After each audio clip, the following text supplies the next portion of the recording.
2016, my whole life blew up. Let me rephrase that. I blew my life up. I was 34 years old. I had the most incredible life. I had a job and a career that I loved. I got to travel all around the world. I'd spent 7 years working for this incredible tech company. I just bought my first house. I was planning my wedding. I had great friends and family. And without any warning, I lost it all. I'm surprised you haven't had a heart attack. That's what the doctor said to me that morning I woke up just after this photo was taken, when I couldn't feel anything in my body. I wanted to blame everyone else. I wanted to blame my company for making me work too hard. I wanted to blame my partner at the time. I wanted to blame my friends and family. But actually, the only reason this happened was the compound effect of years of unhealthy and toxic habits. I used to wake up every single day, tired, exhausted, stressed, and overwhelmed.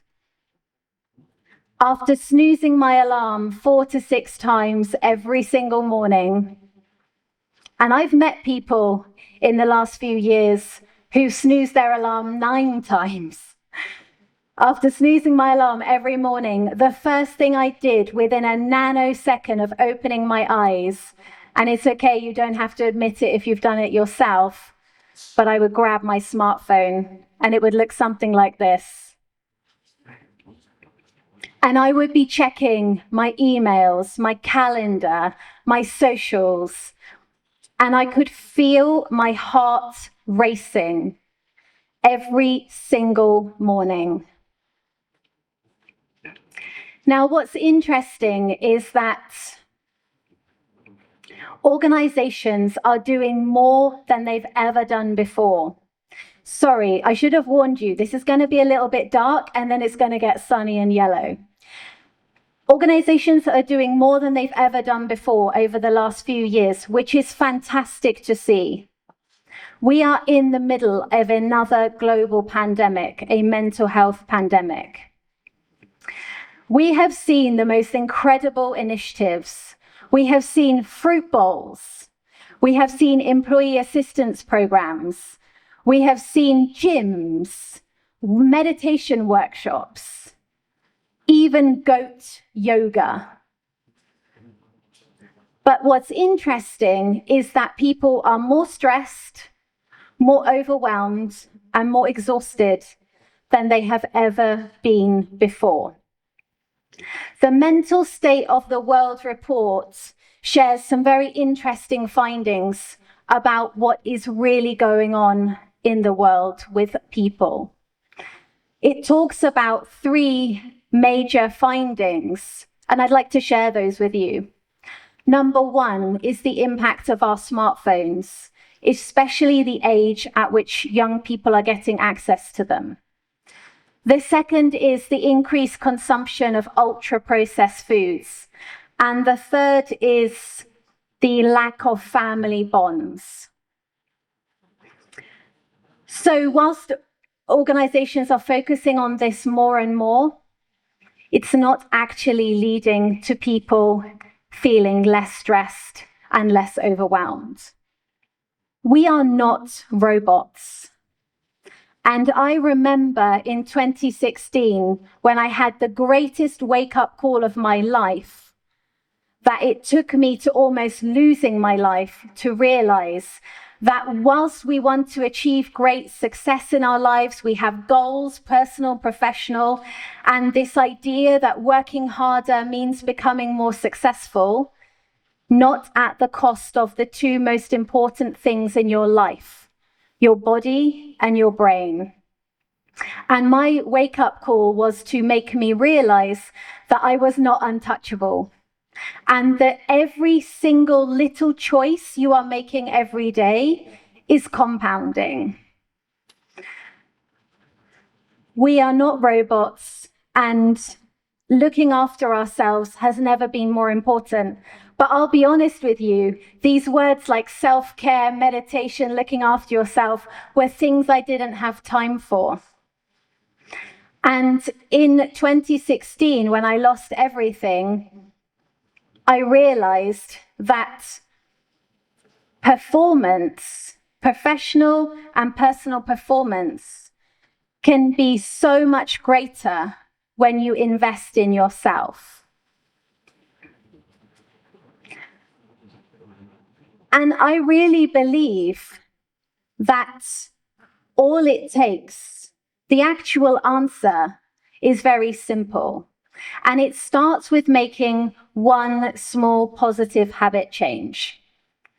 And sometime after my life exploded, I had a happy accident and I started waking up at 5 a.m.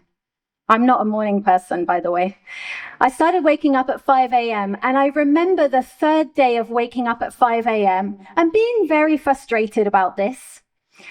And the first thought I had, because at the time I had left my previous job in tech, I quit my job because I was so embarrassed and ashamed at what had happened to me. I didn't feel like I could tell anyone. So I quit and I started a new role. And in this role, it was a really challenging role where I was trying to turn an organization around and I had a 12-month deadline. So every day I was working really hard trying to turn this organization around. But of course, my old habits had followed me into my new life. And this morning, after waking up at 5 a.m. for 3 days in a row, this very strong thought came into my mind. And that thought was, I know what, I can do more work. If I start waking up at 5 a.m., I can do more work, and that will be the answer to me being able to turn this organization around. And that was the first time I remember consciously noticing a thought, almost like a mosquito flying around my head, and I squashed it. And instead of getting up and going straight onto my phone, causing that heart to be racing and that stress, I turned to my bedside to a pile of books that I just used to dust regularly, and I picked up that book. And that morning, everything changed. And that was the first habit that I changed in my life. And as they say, the rest is history. I can honestly stand here today and share with you that I am the highest performing personally and professionally because I changed that one's habits. So I want to share a couple of stories of people that have made one small positive habit change and the ripple effect it's had on them personally and professionally. So first of all, Max. Now, Max realized that he was doing something many of us do, which is wake up, we go on autopilot mode, and we go straight into the day. What have I got to do today? Most of us thinking about work.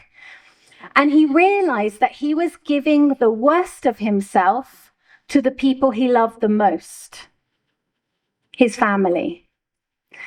And if you think about your body as like an energy bank account, from the minute you open your eyes, you are spending energy everywhere. You're giving it to everyone. And when you get home, you are exhausted. And then you get to spend time with the people you love the most. So Max realized this, and he made one small switch. In fact, he flipped the morning and the evening around, and he stopped snoozing his alarm, which gave him some extra time in the morning. And he spent that time by himself, with his wife, with his children. And what happened is, because that made him feel good, it gave him energy, it made him happier, what was the knock-on effect for him in his job? It meant that he went into his day more focused, lots more energy, and was way more productive than when he was previously. Or what about Annalise? Annalise and her husband were going through a very difficult, challenging time with fertility. And she realized that when they got home together after work, they would often spend time together, but both on their smartphones. And she realized that their relationship was somewhat drifting apart. And yet they're going through this really difficult time personally, but they often found themselves together, but somewhere else. Have you ever had that experience where your body and your mind are not in the same place? So she made one small positive habit change. And that positive habit change was putting her phone, both of their phones actually, in a home, which meant when they were together, they were actually together and connected. What's the impact of that on her personal and professional life? It's huge. It has this huge ripple effect. I can only imagine the quality sleep alone was worth the positive habit change. And that's just it. It's all about making this very small change that impacts in ways that we can't even imagine are possible. But I don't want you to believe me or Max or Annalise. I want you to experience this for yourself. And what I would invite you to do is imagine a day in the life of yourself, from the moment you open your eyes in the morning to the moment you close them.